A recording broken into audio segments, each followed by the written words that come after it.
Katie Morrison walked through the bright hallways of the Galactic Cooperation Academy. The metal floors clicked under her boots. Around her, students from dozens of different worlds moved between classes. Some had scales. Others had fur or feathers. A few looked almost human, but not quite right. All of them stared at her as she passed. She heard the whispers. Deathworlder. Human. Earth. Dangerous. Katie kept her face calm and continued walking. She had expected this. Earth was new to the galactic community. Only 5 years had passed since humanity made first contact. Most species still feared them. The classroom was large and circular. Strange seats lined the walls, each designed for different body types. Katie found a human-sized chair and sat down. Another human student, Brandon Cole, sat next to her. He nodded in greeting. "First day?" Brandon asked. "Yeah," Katie said. "You?" "Been here 3 weeks. It gets better." "Sort of." More students entered the room. A tall reptilian creature with purple scales took a seat across from Katie. His eyes were yellow with black slits. He stared at her without blinking. Katie met his gaze calmly. A small amphibious student with blue-green skin sat nearby. She had large eyes and delicate hands with webbed fingers. She glanced at Katie and quickly looked away. The teacher entered. Professor Velnak was a Torgathy, an insect-like being with 4 arms and compound eyes. His voice came through a translation device on his chest. "Welcome to Conflict Resolution Studies. I am Professor Velnak. In this class, you will learn the peaceful methods used by civilized species to solve disagreements." The reptilian student made a sound like a snort. Professor Velnak's antennae twitched. "You have something to share, Zrix?" "Peaceful methods are for weak species," Zrix said. His voice was deep and rough. "The strong take what they want. The weak submit or die. This is the natural way." "That is one perspective," Professor Velnak said carefully. "However, the Galactic Cooperation was founded on different principles. Who can tell me what those principles are?" Katie raised her hand.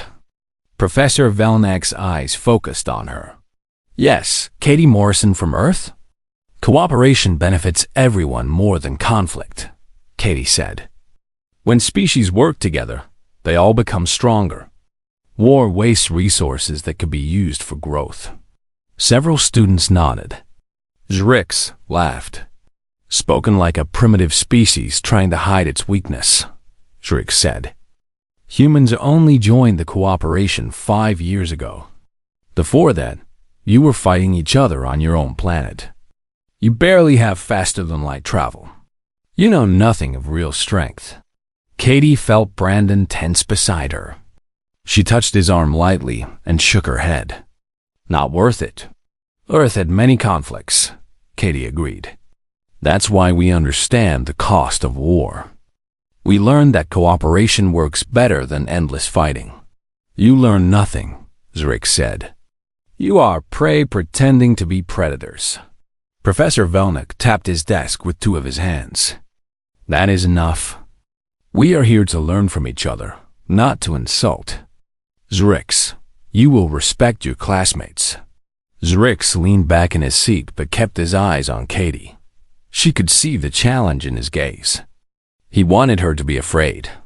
Katie had dealt with bullies before. She looked away, not because she was scared, but because she had better things to do. The class continued. Professor Velnak discussed different methods of negotiation. He showed examples of successful peace treaties. He explained how understanding different cultures helped prevent conflict. When the class ended, most students left quickly. The small amphibious student approached Katie slowly. She kept her distance, ready to run. "Hello," she said. Her voice was soft and musical. "I am Myra, from Pelthia." "Hi, Myra. I'm Katie. I wanted to ask about Earth. Is it true that your planet tries to kill you?" Katie smiled. "I wouldn't say it tries to kill us. It's just harder to live on than most worlds. Harder how? Well, we have stronger gravity than most inhabited worlds. Our weather is extreme. We get massive storms that can destroy buildings. We have earthquakes and volcanoes. The temperature ranges are pretty wide. And we have a lot of predators. Myra's large eyes grew even larger. And humans survive this? We're adapted to it. It's normal for us. How many predators? Katie thought about it. Depends on where you live. There are big cats, bears, sharks, crocodiles, venomous snakes, venomous spiders, venomous jellyfish. Lots of things with venom, actually. And diseases. Earth has a lot of diseases. Myra took a step back. This sounds terrifying. It's home, Katie said with a shrug. You learn to be careful. You learn to handle danger. Every human child learns basic survival skills. Brandon joined them. She's not exaggerating. Earth is classified as a Class 12 death world. Most galactic species wouldn't last a week there without protection. Other students had been listening. They moved away, whispering to each other. Katie sighed. This happened every time someone asked about Earth.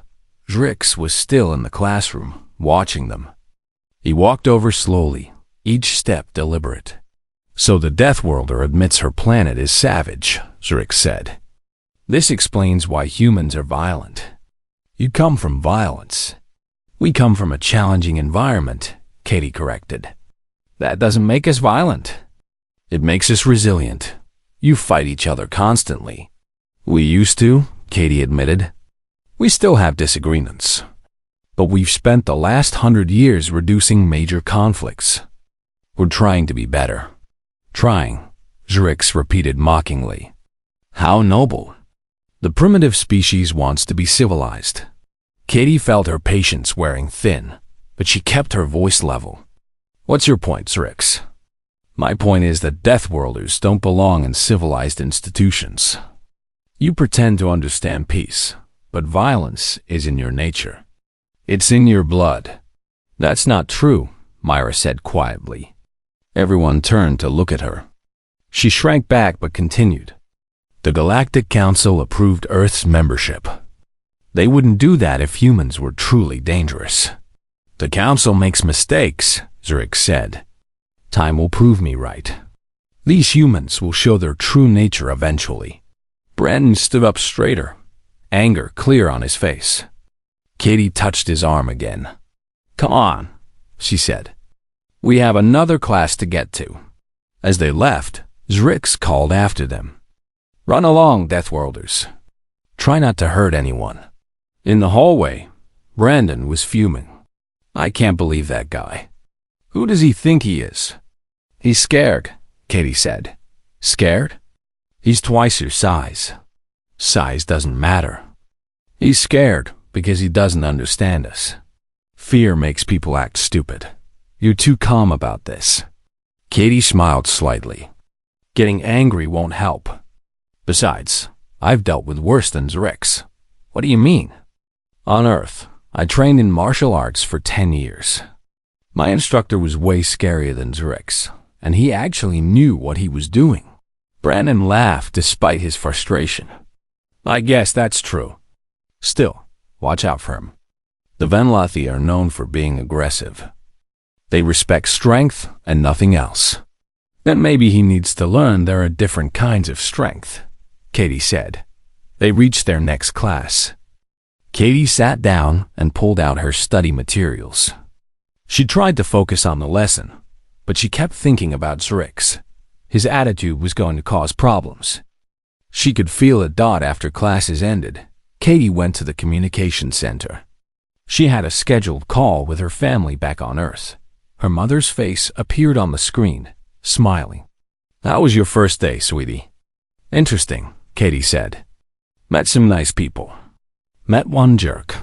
Already making friends? Something like that. How's everything at home? They talked about normal things. Her little brother's soccer game. Her father's work. The new dog they had adopted. For a few minutes, Katie forgot she was thousands of light years from home on a space station full of aliens. When the call ended, Katie felt better. She headed back to her dormitory. Tomorrow would be another day. More classes. More stairs. Probably more problems with ZRIX. Katie wasn't worried. She had survived Earth. She could handle one aggressive alien with an attitude problem. She just hoped she wouldn't have to prove it. The next day started with another conflict resolution class. Katie arrived early and took the same seat. Brandon joined her a few minutes later. "Ready for round 2? He asked. "Always." Katie said. ZRIX entered with 2 other Venlathi students. They were laughing loudly about something. Zrix saw Katie, and his smile turned cold. He sat in the same spot as yesterday, directly across from her. Myra came in and sat next to Katie. "Good morning," she said nervously. "Morning." "Myra, I hope today is less tense than yesterday." Katie hoped so too. But she doubted it. Professor Velnak arrived and called the class to order. "Today we begin our major project. You will work in groups to develop a crisis negotiation strategy. I have assigned teams based on diverse species representation." He read out the team assignments. Katie listened carefully. When her name came up, her heart sank. Team 7, Katie Morrison, Brandon Cole, Zrix, Myra, and Kellen. Brandon groaned quietly. Katie sighed. Of course they would be on the same team. The teams moved to different areas of the classroom. Katie's team gathered around a table. Kellen was a tall, thin being with gray skin and large black eyes. He looked friendly enough. "So," Katie said, "let's start by introducing ourselves and sharing our ideas." Zrix slammed his hand on the table. The sound echoed through the room. Several students looked over. "I will lead this team," Zrix announced. "The rest of you will follow my instructions." "That's not how group projects work," Brandon said. "That is how it works when I am in the group. I am strongest. I decide." Katie kept her voice calm. Strength isn't the same as leadership. A good leader listens to their team. Zrix leaned forward, his yellow eyes fixed on Katie. "You dare challenge me?" "I'm not challenging you. I'm suggesting we work together as equals." "Equals?" Zrix's laugh was harsh. "A human thinks she is my equal? You are barely spacefaring. Your species is infant compared to mine. The Venlathi have conquered 12 star systems. What has Earth conquered?" "Nothing," Katie said simply. "We don't believe in conquest anymore. Because you are weak. Because we learned that cooperation is more productive than conquest." Zrix stood up. He was nearly 7 feet tall. Katie remained seated, looking up at him calmly. "Stand when I address you," Zrix demanded. "I'm comfortable sitting, thanks." The classroom had gone quiet. Other students watched nervously. Professor Velnak started toward their table. "You disrespect me," Zrix said. His voice was low and dangerous. "I'm disagreeing with you," Katie corrected. "That's not disrespect. That's discussion. On my world, what you do now would result in a blood challenge. Good thing we're not on your world." Professor Velnak reached them. "Is there a problem here?" "No problem," Zrix said, still staring at Katie. "Just establishing team hierarchy." "There should be no hierarchy," Professor Velnak said. "You are teammates, not competitors." Zrix sat down slowly, but his posture remained tense. Katie could see his hands clenched in the fist. The class continued awkwardly. Whenever someone suggested an idea, Zrix dismissed it. When Katie proposed a negotiation strategy based on mutual benefit, Zrix called it naive.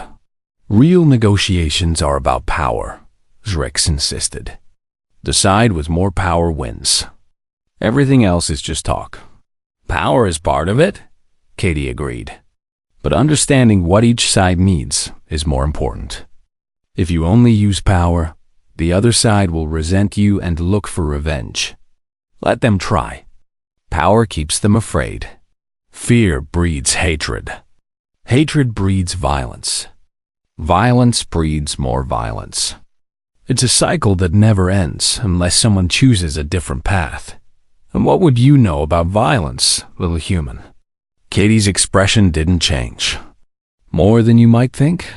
Something in her tone made Zrix pause. He studied her face, trying to read her. Brandon spoke up. Katie trained in martial arts on Earth for years. She knows plenty about controlled conflict. Martial arts, Zrix said with contempt. Dancing for weaklings who cannot truly fight. Martial arts is about discipline and control, Katie said. It's about knowing how to fight so well that you don't have to. Nonsense. You either fight or you surrender. There is no middle ground. Myra, who had been silent the whole time, finally spoke. Maybe both of you are right. Different species have different approaches. We should try to combine them. It was a good suggestion. Katie nodded. That's a great idea, Myra. Zrix, your people value strength and direct action. My people value strategy and flexibility. Maybe we can create a plan that uses both. For a moment, it seemed like Zrix might agree. Then his pride took over. I do not need human strategy. Venlothi methods are superior. Then why did your people join the Galactic Cooperation? Brandon asked.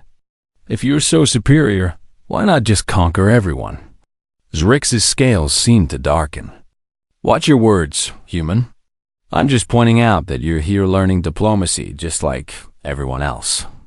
I am here because the Council requires it, not because I need it. Professor Velnik returned to their table. How is the project progressing? No one answered immediately. Finally, Kellen said, we are having some creative differences. Creative differences are natural, Professor Velnik said. Learning to work through them is part of the lesson. I expect a unified presentation from this team in 3 days. After he left, Zrix stood again. We will do this my way. Anyone who disagrees can explain to the professor why our team failed. He walked away to the other side of the classroom. The remaining team members looked at each other. He's impossible, Brandon muttered. He's defensive, Katie said. Something about humans really bothers him. Maybe he lost someone in a fight with humans?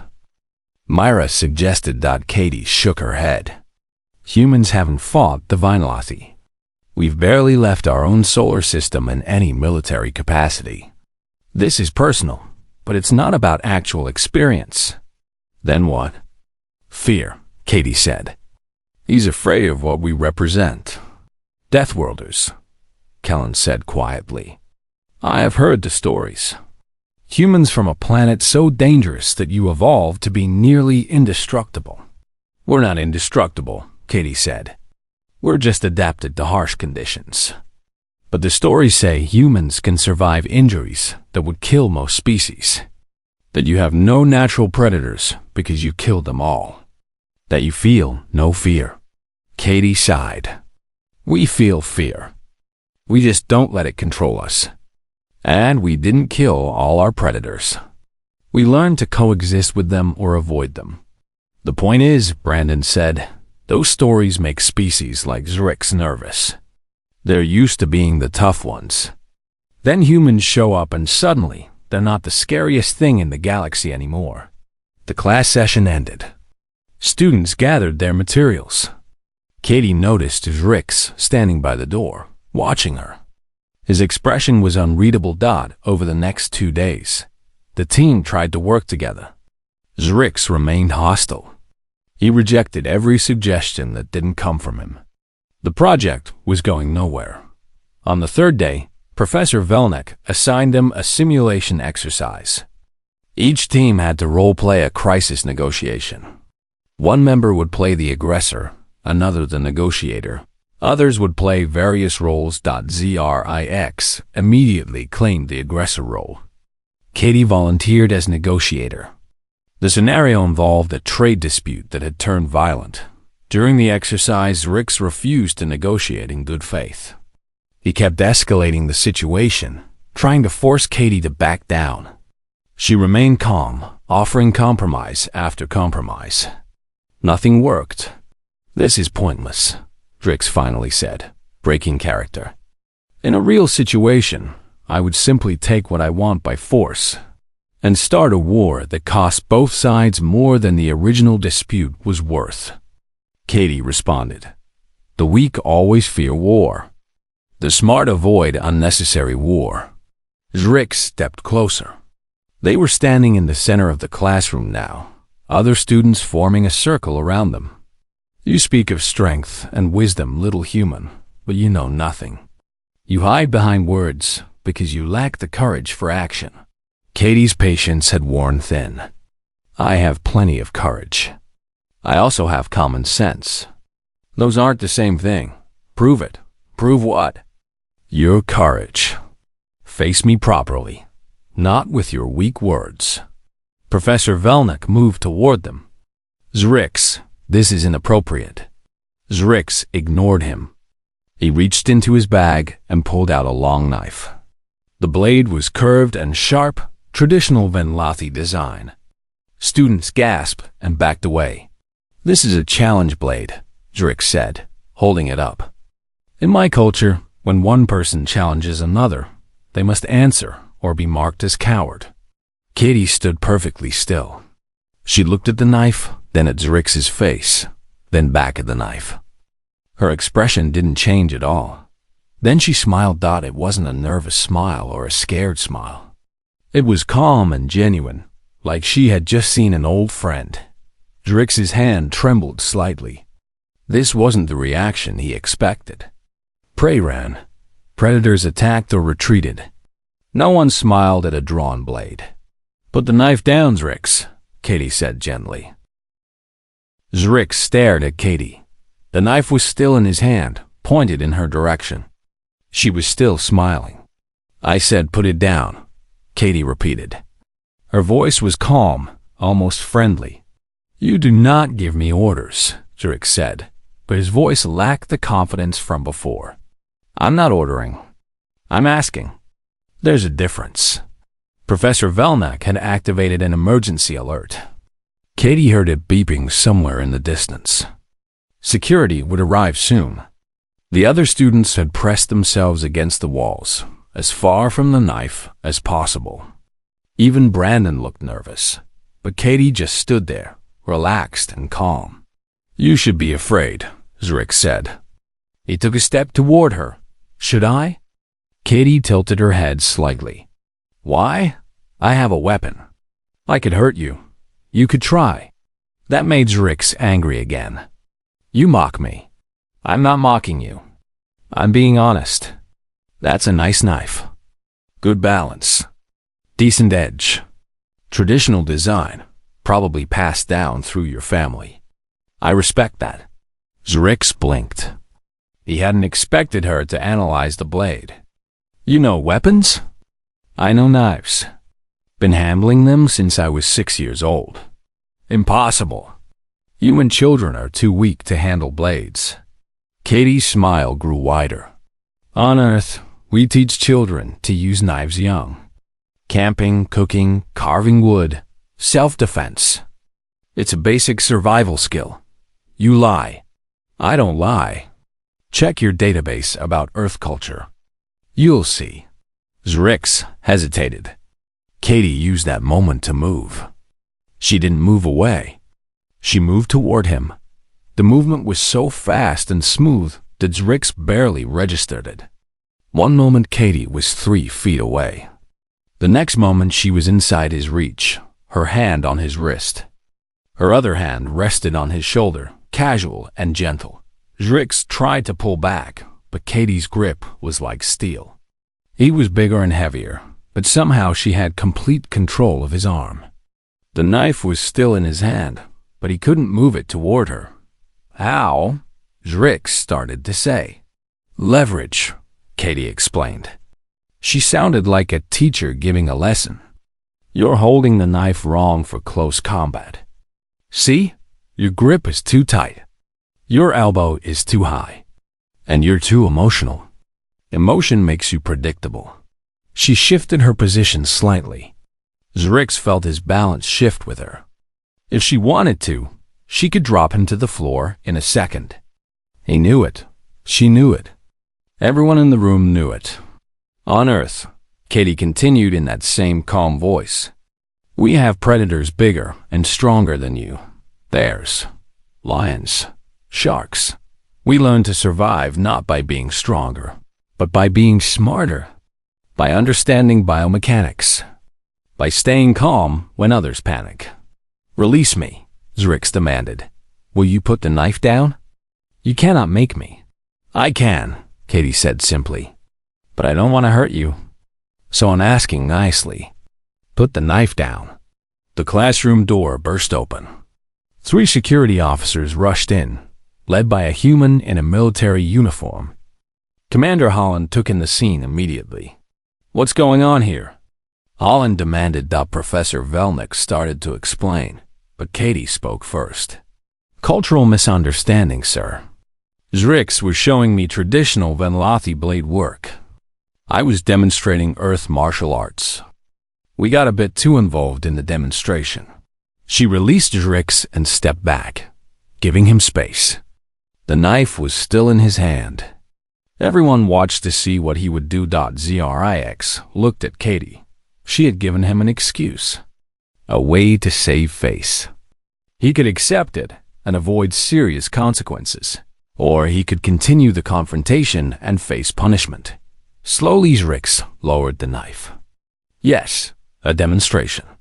I apologize for alarming everyone. He didn't sound sincere, but he put the knife back in his bag. Commander Holland didn't look convinced. Morris and Cole, you two come with me. Zrix, you'll report to Security Chief Dalvin. Professor Velnick, please submit a full incident report. As they walked to Commander Holland's office, Brandon whispered to Katie. That was insane. You could have been hurt. I was fine, Katie said. He had a knife. I know. I saw it, and you smiled at him. It seemed like the right response. Brandon shook his head. You're crazy. You know that. Katie shrugged. Maybe a little. In Commander Holland's office, they sat across from his desk. Holland was in his 50s, with gray hair and tired eyes. He had served in Earth's military for 30 years before joining the diplomatic corps. All right, he said. Tell me what really happened. And don't give me that cultural demonstration nonsense. Katie explained everything. The group project. Zrix's hostility. The challenge. The knife. Holland listened without interrupting. When she finished, he was quiet for a long moment. Katie, he finally said, you've been here 3 days. 3 days. And you've already confirmed every fear these aliens have about Deathworlders. He pulled a knife on me, sir. And you smiled at him. Was I supposed to cry? Holland rubbed his temples. Do you understand how that looks to other species? A Venlathi draws a weapon, which is a serious threat in any culture. You smile. You move toward him. You disarm him with your bare hands.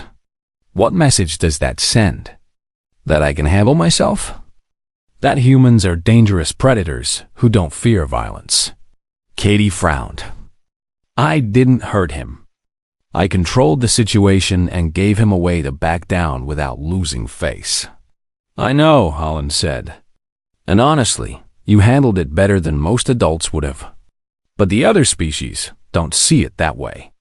They see a human teenager disarming an adult Venlathi warrior like it was nothing. It was something, Katie said. Just not something difficult. Brandon made a choking sound that might have been a laugh. Holland looked at her seriously. Katie, I need you to understand something. The galactic cooperation is fragile. Humanity's membership is controversial. There are species that think we're too violent, too aggressive, too dangerous to be trusted. Incidents like this don't help. What should I have done? Let him threaten me? No, but maybe show a little fear. Back away? Call for help? Katie considered that. I did call for help. I told him to put the knife down. That was me trying to de-escalate. Most species would consider backing away to be de-escalation. On Earth, backing away from a predator triggers their chase instinct. You stand your ground or you advance. Running gets you killed. Holland sighed deeply. I know. I'm from Earth too, remember? But we're not on Earth anymore. We need to adapt to how other species think. There was a knock on the door. Security Chief Dalvin entered. She was a Nerian, a species that looked like tall, blue-skinned elves. Her expression was concerned. Commander, we have a situation. Zrix's family representative is demanding that Katie Morrison be expelled from the academy. On what grounds? Holland asked. Assault. Threatening behavior. Cultural insensitivity. They filed formal complaints with the academy board. Katie felt her stomach drop. I didn't assault him. I defended myself. I know, Dalvin said gently. I reviewed the security footage. You showed remarkable restraint. But the Venlathi culture views what you did as a humiliating defeat. Zrix challenged you with a weapon, and you defeated him without even taking the weapon. In his culture, that's the ultimate insult. So I should have let him hurt me to avoid insulting him? Of course not. But from their perspective, you didn't just defend yourself. You proved you were superior. That's hard for a Venlathi to accept. Holland stood up. All right. Here's what's going to happen. Katie, you're suspended from classes pending an investigation. Sir, it's temporary. Just until we sort this out. Brandon, you'll escort her to her quarters. Chief Dalvin, I want a full security review. And someone contact Professor Velnuk. I want his professional opinion on this mess. Katie and Brandon left the office. In the hallway, students stared at them. Word had spread fast. The human girl had disarmed a Venlathi warrior. Some students looked impressed. Others looked terrified. Myra was waiting outside Katie's quarters. I heard what happened. Are you okay? I'm fine, Katie said. Just suspended. That's not fair. Zrix started it. Life's not always fair. Myra's large eyes were sad. I'm sorry. This is because you're human, isn't it? If you were any other species, they wouldn't be so harsh. Katie didn't answer, but she knew Myra was right. Being from a Deathworld meant living under extra scrutiny. One mistake and people assumed the worst. It'll be okay, Brandon said. Commander Holland will figure it out.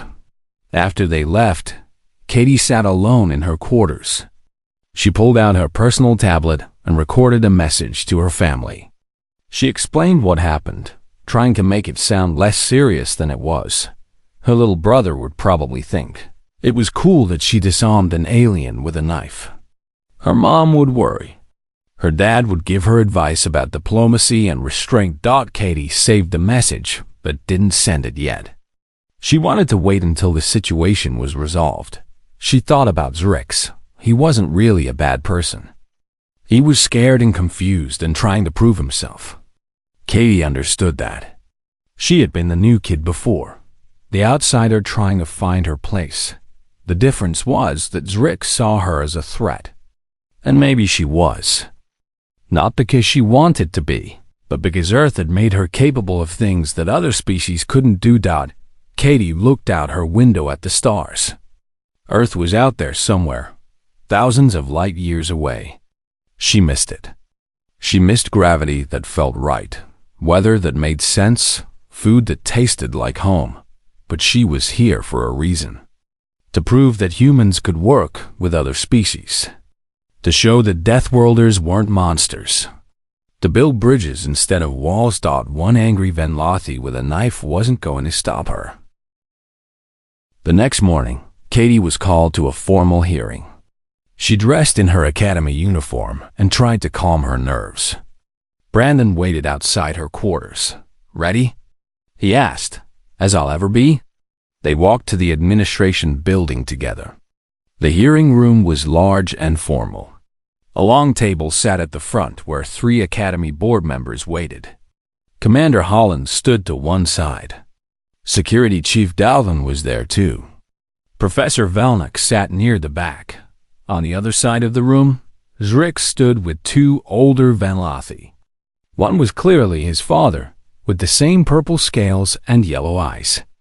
The other was an elderly female with darker scales and sharp, intelligent eyes. She wore formal robes marked with symbols of authority. Katie took her seat. The board chair, a distinguished Quellan with silver fur, called the hearing to order. We are here to investigate an incident involving Katie Morrison and Zrix of Clan Drother. Katie, you stand accused of assault, threatening behavior, and violating Academy conduct codes. How do you respond? Katie stood. I defend myself against those charges. I acted in self-defense when Zrix drew a weapon on me. The elderly Vanlathi female spoke. Her voice was clear and strong. I am Elder Sorna, family representative for Clan Drother. The human twists the truth. My grandson issued a proper challenge. She responded with humiliation and disrespect. I responded by not hurting him when I could have, Katie said. Exactly, Elder Sorna said. You mock our traditions. A true warrior would have answered the challenge with combat or yielded with honor. You did neither. You treated him like a child. The board chair raised a hand for silence. Let us review the security footage. A holographic display appeared in the center of the room. Everyone watched as the scene played out again. Zrix drawing the knife. Katie's calm response. Her smile. The quick movement. The control hold. The way she gave him an excuse to back down. When it ended, the room was quiet. One of the board members, a Telvanni with tentacles instead of arms, spoke. I see no assault. I see a student defending herself with minimal force. Minimal? Zrix's father spoke for the first time. She humiliated him. Look at the footage. She controls him completely. She makes him helpless. This is not defense. This is domination. She didn't hurt him, Commander Holland said. I've seen the medical reports. Not a bruise. Not a scratch. She could have broken his arm in 3 places, but she chose restraint. Restraint? Elder Sorna's eyes narrowed. Or cruelty. To show him how weak he is? Katie spoke up. May I say something? The board chair nodded. Katie stood again. I wasn't trying to humiliate anyone. Where I come from, the strongest fighter is the one who can win without causing harm. We call it control. It's the highest level of martial arts skill. Martial arts, Zrix muttered. Dance fighting. Katie ignored him and continued. On Earth, we teach children that violence should be the last option, not the first. We teach them to defend themselves, but also to show mercy when they can. When Zrix pulled that knife, I had a choice. I could hurt him, or I could control the situation without injury. I chose the second option because that's what I was trained to do. You smiled, Elder Sorna said. Explain that. You smile at a weapon? Katie thought carefully about her answer. I smiled because the situation was familiar. I've trained against knife attacks since I was 12 years old. Hundreds of times. Thousands maybe. When I saw the knife and the way Zrix was holding it, I recognized the scenario. It wasn't scary because I knew exactly what to do. You felt no fear? Elder Sorna asked. I felt some fear. Fear keeps you alert. But I was trained to work through fear, not freeze because of it. The board chair looked at Professor Velnock. You were present during this incident. What is your assessment? Professor Velnock stood. His multiple arms gestured as he spoke. I have taught conflict resolution for 20 years. I have never seen a student handle a weapons threat with such composure. Katie's response was remarkable. She stayed calm. She talked to Zrix in a respectful tone. She controlled him without causing injury. And most importantly, she gave him a dignified way to end the confrontation. She lied, Zrix said. Calling it a cultural demonstration was a lie. It was diplomacy, Professor Velma corrected. She protected your honor while ensuring everyone's safety. That is precisely what this academy teaches. Elder Sorna studied Katie with sharp eyes. Tell me, human child, what would you have done if my grandson had not lowered his blade? Katie met her gaze steadily. I would have disarmed him. Gently if possible. More forcefully if necessary. But I wouldn't have hurt him more than I had to. You are certain you could have done this? Yes, such confidence. Where does it come from? Katie considered the question. From Earth, from growing up on a world where everything is trying to kill you. You learn to be confident or you die. The room was silent. Elder Sorna tilted her head. Explain this. Other species speak of Earth as a death world, but I do not understand what this means. Katie took a deep breath. Earth has gravity about 30% higher than most habitable worlds. Our weather includes hurricanes, tornadoes, floods, droughts, and temperature swings of 70 degrees or more. We have earthquakes, volcanoes, tsunamis. Our oceans have creatures that can swallow a person whole. Our land has predators that can run faster than most species' vehicles.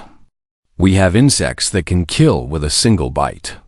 Plants that are poisonous to touch. Diseases that have killed millions of us.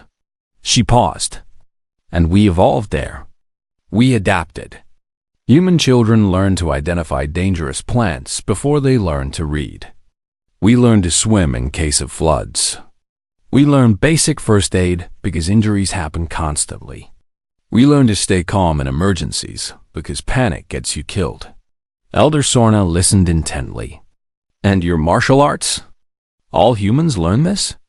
Not all, but many. Different styles, different purposes. Some for sport, some for self-defense, some for discipline and meditation. But the core idea is the same. Control yourself. Control the situation. Use minimum necessary force.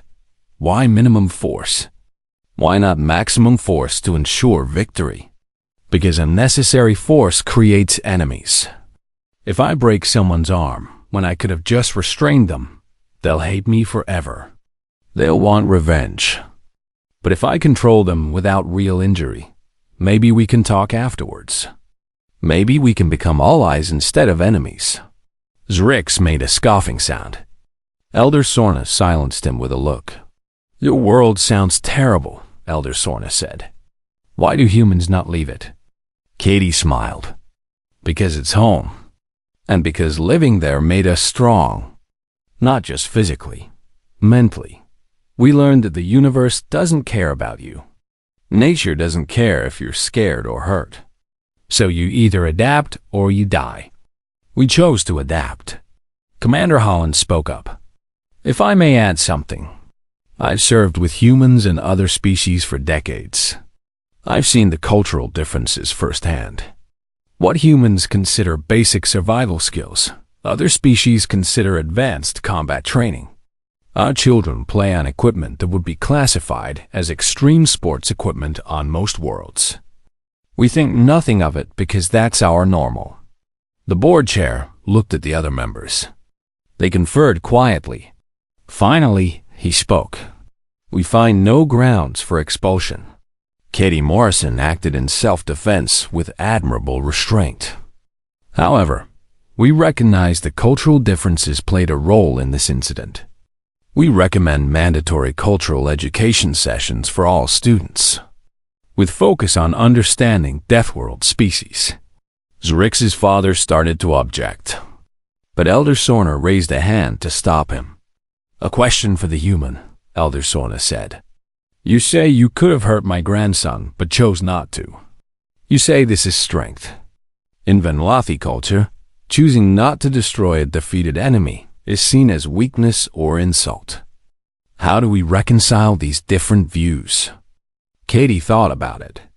Maybe strength means different things to different species. For Venlathi, strength is power and dominance. For humans, strength is control and restraint. Both are valid. Both have value. The question is, can we respect each other's definitions even when they're different? Elder Sorna was quiet for a long moment. Then she did something I expected.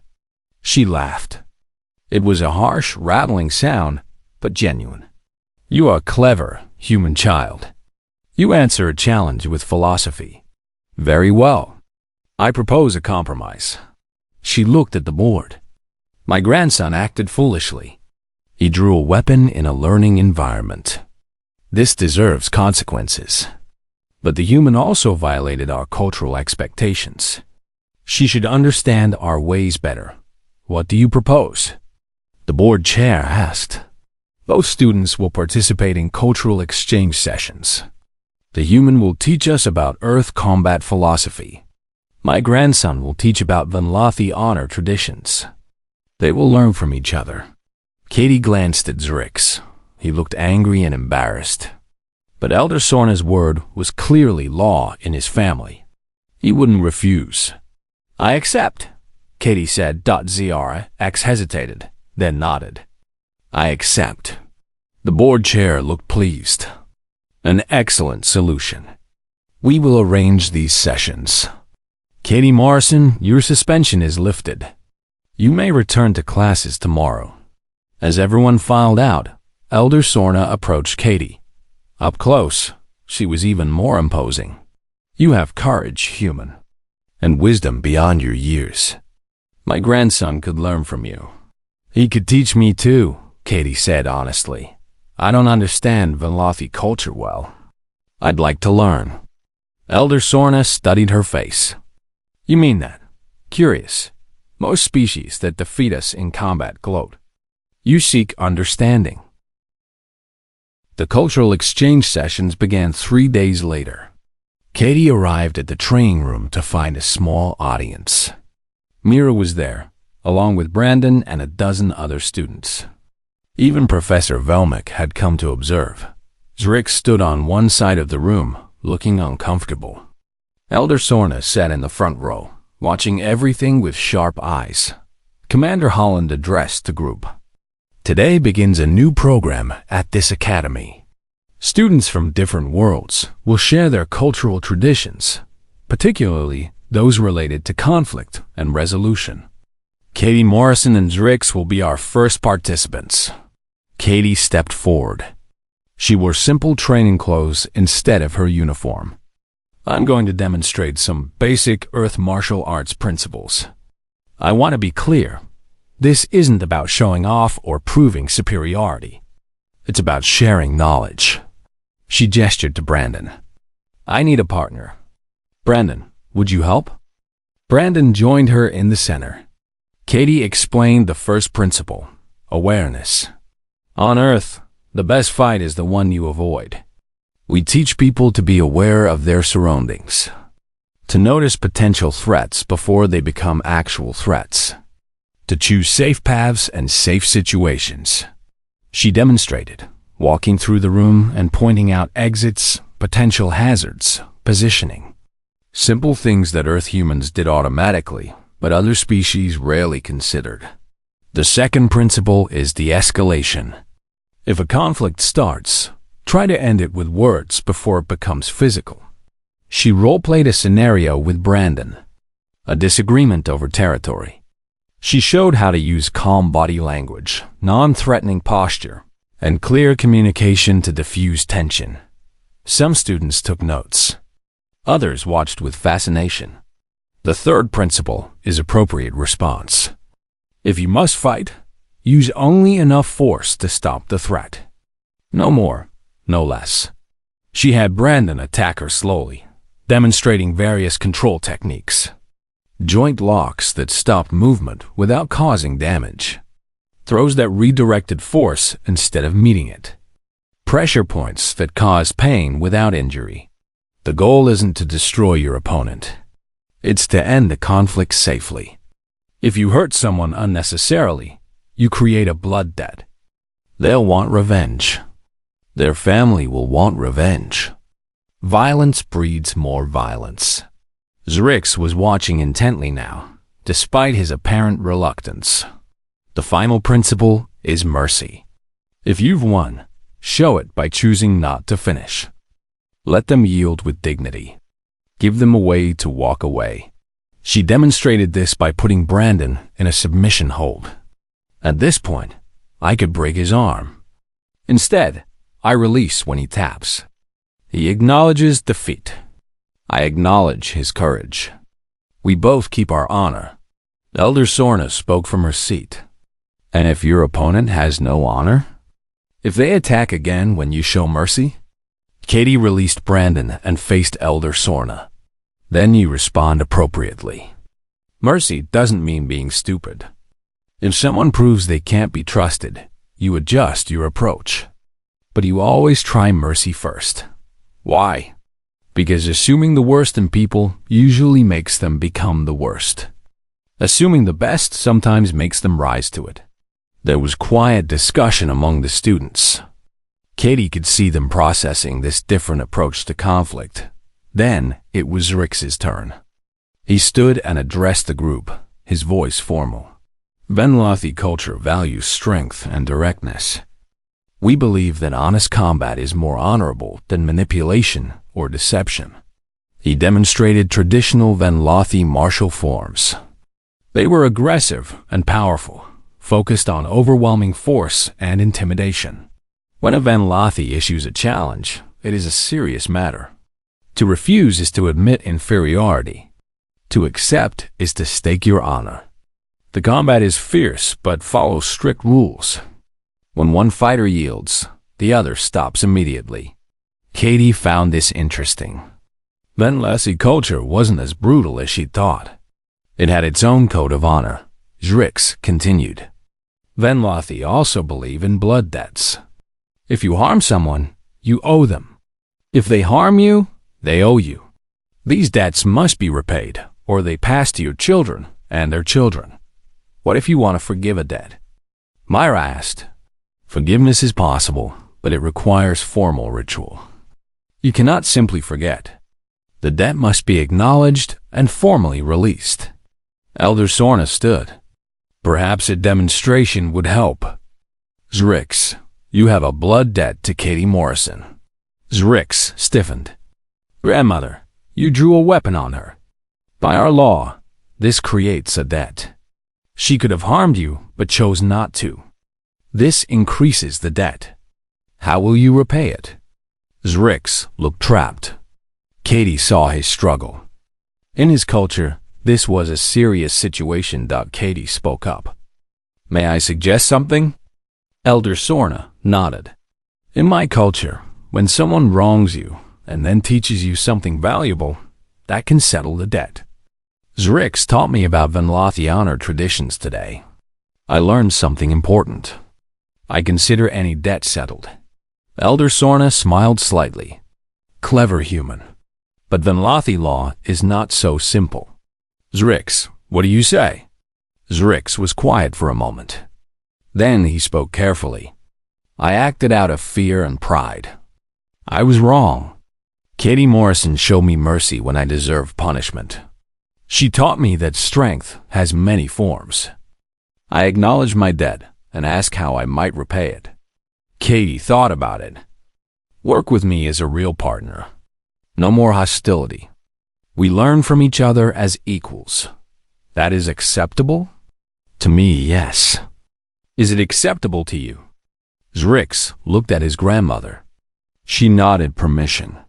He turned back to Katie and offered his hand in the human gesture he'd learned. It is acceptable. I agree to this partnership. Katie shook his hand. The room erupted in quiet conversation. This was unexpected. The aggressive Venlothi and the Deathworld human making peace. Over the next weeks, Katie and Zrix became an effective team. They combined their approaches in Professor Volnak's class. Zrix's directness and Katie's diplomacy balanced each other. Other students began asking questions about Earth. Katie organized presentations about Deathworld survival. She explained why humans seemed fearless. It wasn't that they felt no fear. They just had extensive experience managing dangerous situations. She showed them Earth wildlife videos. Students gasped at lions hunting, bears fighting, sharks attacking. Then she showed human children camping in areas with these predators, taking simple precautions and coexisting peacefully. We're not apex predators, Katie explained. We're just really good at avoiding being prey. Myra asked, but humans have hunted many species to extinction, haven't they?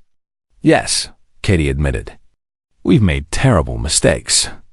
We nearly destroyed our own planet through pollution and overhunting. But we learned.